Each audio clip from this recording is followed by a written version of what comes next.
Hi everyone, welcome to my channel. Now we are going to learn about narrative text. Pretty sure some of you are familiar already with the word narrative, but if you are currently studying in high school, you might have heard about this material as well. But if you haven't, let's learn together with me. Now please have a look at these two pictures. Are you familiar with any of this? Or maybe both? Try to guess the title of these two things. Now, let's see if you have the perfect guess. Well, congratulations if you guessed both pictures perfectly. The left picture is Sangkuriang, and on the right side, it's Situ Bagendit. Have you ever read, heard, or watched those stories when you were a kid? If you were from Indonesia, those were part of our memorable childhood memory. Sangkuriang and Situ Bagendit are actually the examples of narrative text from West Java, Indonesia. I personally very familiar with Sangkuriang. It was a tragic yet memorable story of my childhood. Sangkuriang was a bit wild and stubborn, but I guess Dayang Sumbi was the one to be blamed too for not recognizing her own son. But then, it was a made-up story to teach us a lesson, wasn't it? So, I don't really take it too personally. What about Situ Bagendit? What can we learn from her story? If you know the answer, please write your comment down below. Now, let's talk about you. What's your favorite story? Aside from Sangkuriang and Situ Bagendit, mine was Timun Mas and the Giant. Do you know that story? I like it simply because it remains frustrating until now. Just how could people portray the giant as the evil one, while all this hardship that he did was only asking for his right as promised? That was weird. But do you think all those stories based on real story, or it's just a makeup? Well, that's what we are going to find out now. It's about narrative text. In this video, we are going to learn about the definition of narrative itself and what are the examples of narrative text, the generic structure of the text, and the language feature which included in the text. And you might also try to answer the short pause test, just to find out if you learned something from the video. So, what is narrative text? Narrative text is a type of text which tells a story or describes the sequences of events. The purpose of narrative text is to entertain or to inform the reader by presenting a series of events in a coherent and engaging way. What about the social functions of the text? Narrative text has three social functions. The first one is to entertain the reader by captivating them by invoking emotions like happiness, sadness, excitement, or suspense. The second one is to inform by giving the knowledge or providing the knowledge or wisdom about experiences or historical events. And the third function is to teach the moral lessons about the impart values, morals, and ethics through their stories. Now that you know the definitions and the social function of narrative text, let's move to the examples. Please have a look at the slide. We have 6 examples of narrative text. They are fable, folklore, fiction, fairy tale, legend, and myth. If we have a slight look, the differences are pretty obvious, right? You might guess it first. Now, let's find out what are those examples exactly. The first example of narrative text is fable. Fable is a short story typically featuring animals, plants, or inanimate objects as characters that conveys a moral lesson or teaches a valuable life principle. Examples are Tortoise and the Hare and The Boy Who Cried Wolf. Second is folklore. Folklore is a fiction or non-fiction story, dance, proverb to represent tradition or custom that is passed through generations. It aims to teach moral value. The example of folklore are the legend of Robin Hood, Lenong, Ketoprak, and Ludruk. And if you are from Indonesia, I'm pretty sure you are familiar with those examples. The third one is fiction. Fiction is a narrative story which involves fictional characters created by the imagination of the author. It aims to entertain, provoke, or convey deeper meaning. The examples of fiction are novels, short stories, plays, or films. Next is fairy tale. Fairy tale is a folk narrative that features magical elements. monsters, fantastical creatures, and a clear distinction between good and evil.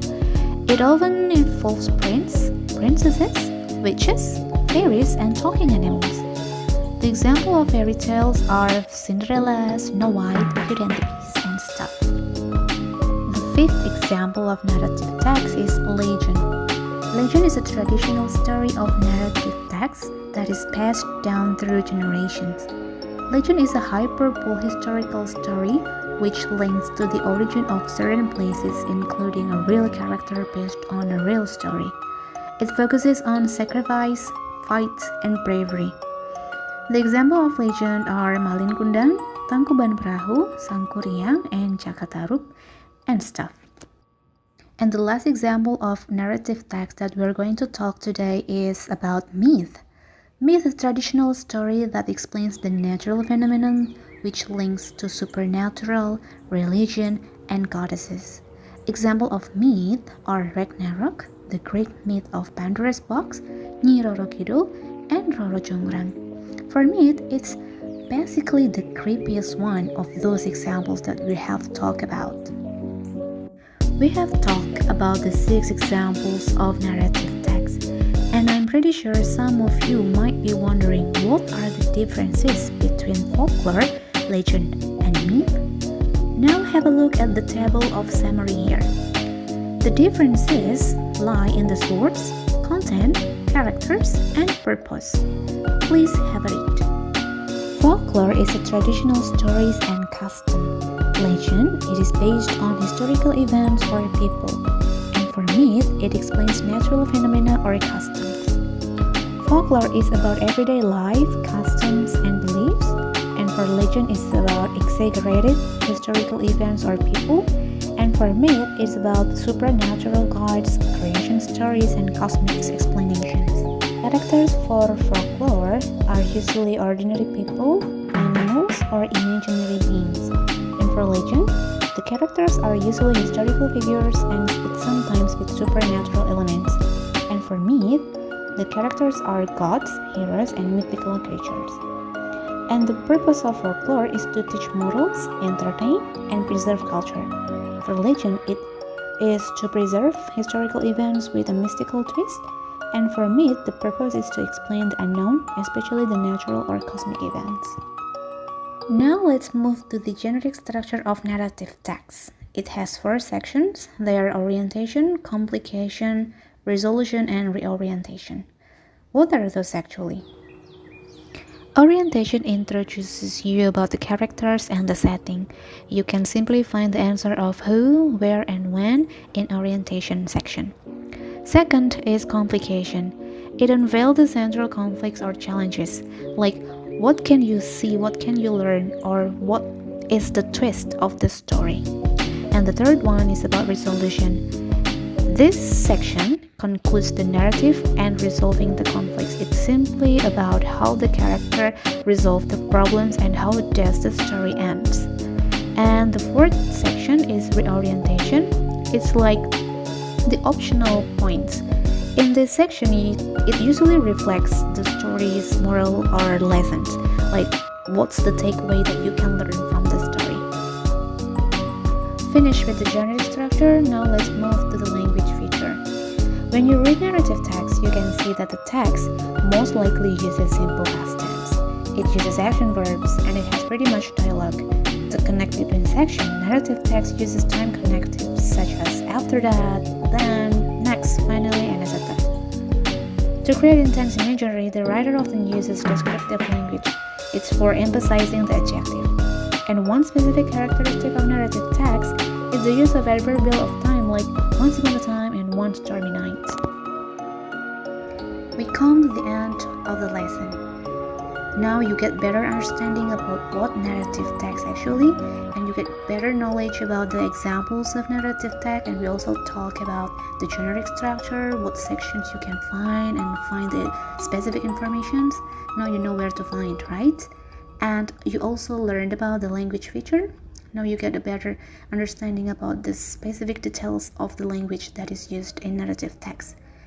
And for consolidation, to fix the understanding, you might also want to scan the barcode It's a free test. You can take it, and it's really easy. You can access it for free by scanning the barcode. And one more, thank you for watching my video and thank you for listening. Sorry if I made any mistake, and see you next time. Have a good day, everyone.